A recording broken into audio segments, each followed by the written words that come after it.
nazywanej strój krakowski. Jest to najbardziej rozpowszechniony strój ludowy w naszym kraju.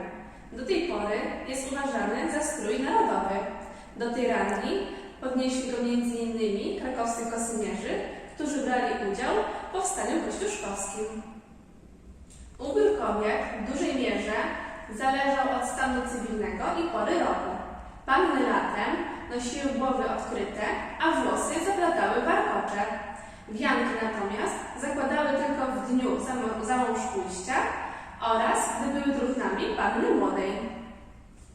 Mam na sobie sweter z aksamitu, który jest wyszywany koralikami, cekinami, wstążeczkami, tasienkami oraz pościkami.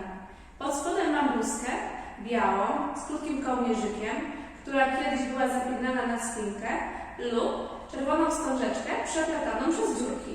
W tym momencie zapinane są bluzki na guziki, a spinki pełnią funkcję dekoracyjną. Spódnice krakowskie były szyte z materiałów wzory kwiatowe, tak zwane tybety. Spódnice krakowskie były szerokie, miały nawet 3,5 metra szerokości. Dzięki kupcom, którzy przyjeżdżali do cukiernic, ludność krakowska miała dostęp do różnych materiałów i do zdobnictwa, dzięki czemu strój krakowski był tak barwny. Zapaska, czyli fartuszek pod Krakowem, były noszone tiulowe lub w podobnym kolorze do spódnicy, natomiast w dalszych rejonach były haftowane z białego płótna. Zapaski były tej samej długości prawie co spódnica, zakrywały cały przód oraz boki spódnicy. Wyglądał inaczej? To nadal strój krakowski, jednak ten jest na chłodniejsze dni. Mam na sobie kaftan z chwościkami, a na głowie chustę, którą nosiły mężatki. Zakładały one ją pierwszy raz w dniu oczepin. Strój mężatki był bogatszy od kroju panny, ponieważ w posagu dostawała ona po swojej matce i babce kolorowe stroje. Im bogatsza gospodyni, tym miała więcej sznurów korali, a największe paciorki miały srebrne okucia. A gdy gospodyni szła do miasta, zakładała chustę wzór turecki. Pod kaftanem mam białą koszulę, która jest haftowana na kołnierzykach oraz na mankietach w motywy kwiatowe. Natomiast zapaska jest haftowana na białym płótnie. Strój krakowski jest jednym z najbardziej rozpoznawalnych polskich strojów ludowych. Charakterystycznym nakryciem głowy wśród krakowiaków zachodnich jest czerwona rogatywka. Młodzi kawalerowie ozdabiali swoją rogatywkę pękiem piór oraz długimi kolorowymi wstążkami opadającymi aż na ramiona.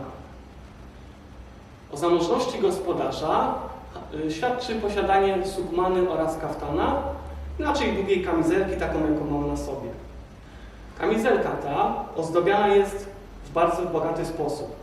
Przede wszystkim posiada guziki mosiężne, ewentualnie z masy perłowej, dodatkowo jedwabne bądź bawełniane chwosty o kolorze czerwonym, zielonym lub amarantowym.